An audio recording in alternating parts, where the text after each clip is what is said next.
ഇനി PSC കോഴ ആരോപണത്തിൽ പ്രതികരണവുമായി മന്ത്രി മുഹമ്മദ് റിയാസ് ആരോപണത്തെ നിയമപരമായി നേരിടുമെന്ന് മന്ത്രി വ്യക്തമാക്കി. തന്നെ എന്തുകൊണ്ട് ടാർഗറ്റ് ചെയ്യുന്നു എന്ന കാര്യം ജനങ്ങൾക്കറിയാമെന്നും അദ്ദേഹം പറഞ്ഞു. ജനങ്ങൾക്കൊക്കെ അറിയാം. എന്നാൽ ഇങ്ങനെ വലിച്ചഴക്കുന്ന വിഷയങ്ങളിൽ വസ്തുതയൊന്നുമില്ല എന്ന് ബോധ്യമായാലും വലിച്ചഴക്കുന്നവർ അത് പിന്നീട് തിരുത്താനോ വിശദീകരിക്കാനോ തയ്യാറാകുന്നില്ല. ഇതിങ്ങനെ തുടർന്നുകൊണ്ടേയിരിക്കുകയാണ്. ഇതൊരു അന്യായമല്ലേ ശരിക്കും.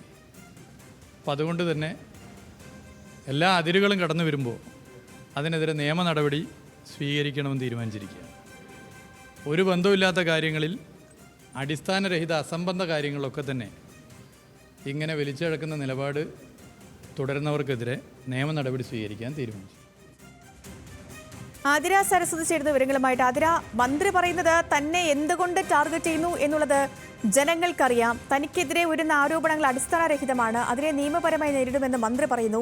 എന്നാൽ CPM-നകത്തെ ഈ കോഴ ആരോപണത്തിൽ മന്ത്രി മറുപടി പറഞ്ഞേ മതിയാവുകയുള്ളൂ. ഒപ്പം തന്നെ എന്തുകൊണ്ടാണ് മന്ത്രിയുടെ പേര് ചേർത്ത് ഇങ്ങനെ തുടർച്ചയായിട്ട് ഇത്തരം ആരോപണങ്ങൾ ഉന്നയിക്കപ്പെടുന്നത്, ആരോപണങ്ങൾ വരുന്നത് എന്ന് പ്രതിപക്ഷം ചോദിക്കുന്നു. നമുക്കെന്ത് മനസ്സിലാക്കാം? മന്ത്രി PA മുഹമ്മദ് റിയാസിന്റെ പേര് പറഞ്ഞാണ് 23 ലക്ഷം രൂപ തട്ടിയെടുത്തു എന്നൊരു ആരോപണമായിരുന്നു കഴിഞ്ഞ ദിവസങ്ങളിൽ ഉയർന്നിരുന്നത്. ഇതിനെതിരെ മന്ത്രി തന്നെ രംഗത്തെത്തിയിരിക്കുകയാണ്. തന്റെ പേര് അനാവശ്യമായി വലിച്ചഴിച്ചാൽ, അങ്ങനെ വ്യക്തിഹത്യ നടത്തിയാൽ നിയമ നടപടി സ്വീകരിക്കുമെന്ന് മന്ത്രി വ്യക്തമാക്കുകയാണ്. തുടർച്ചയായി നെഗറ്റീവ് വിഷയങ്ങളിലേക്ക് തന്നെ വലിച്ചു വെക്കരുത്. വസ്തുതയില്ല എന്ന് മനസ്സിലാക്കിയാലും ഇത്തരം കാര്യങ്ങൾ ചിലർ തിരുത്താറില്ല. അടുത്ത കാലത്തായി ഒരു കാര്യവുമില്ലാതെ ആരോപണങ്ങൾ തനിക്ക് നേരെ വരുന്നു. കോഴ സംഭവം മാധ്യമങ്ങളിൽ കണ്ട വിവരമേ അറിയൂ, ആ വിവരം മാത്രമേ തനിക്കുള്ളൂ. തന്നെ എന്തുകൊണ്ട് ടാർഗറ്റ് ചെയ്യുന്നുവെന്ന് ജനങ്ങൾക്ക് വ്യക്തമായി അറിയാം എന്നും റിയാസ് പറയുകയുണ്ടായി. അതുപോലെ തന്നെ MA ബേബിയുടെ വിമർശനത്തിനും ഇതുമായി ബന്ധപ്പെട്ട കാര്യങ്ങളിൽ നേരത്തെ തന്നെ പാർട്ടി സെക്രട്ടറി മറുപടി പറഞ്ഞിട്ടുണ്ടെന്ന് പറയുന്നു. കോഴ വിഷയത്തിൽ മുഖ്യമന്ത്രിയും നിലപാട് സഭയിൽ വ്യക്തമാക്കിയതെന്നും മുഹമ്മദ് റിയാസ് പറയുന്നുണ്ട്. സേതുലക്ഷ്മി.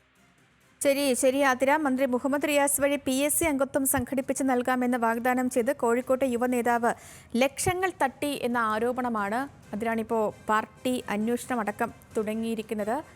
വിവരങ്ങൾ നൽകുകയായിരുന്നു. മന്ത്രിയുടെ പ്രതികരണം നമ്മൾ ആദ്യം കേട്ടു. താനുമായിട്ട് യാതൊരു വിധത്തിലെ ബന്ധവുമില്ല, ജനങ്ങൾക്ക് തന്നെ അറിയാം, ഈ ഉയർന്ന ആരോപണങ്ങളെയൊക്കെ നിയമപരമായി നേരിടുമെന്ന് മന്ത്രി പറയുന്നുണ്ടായിരുന്നു. ആതിര സരസ്വതാണ് ഈ വിവരങ്ങൾ നൽകിയത്.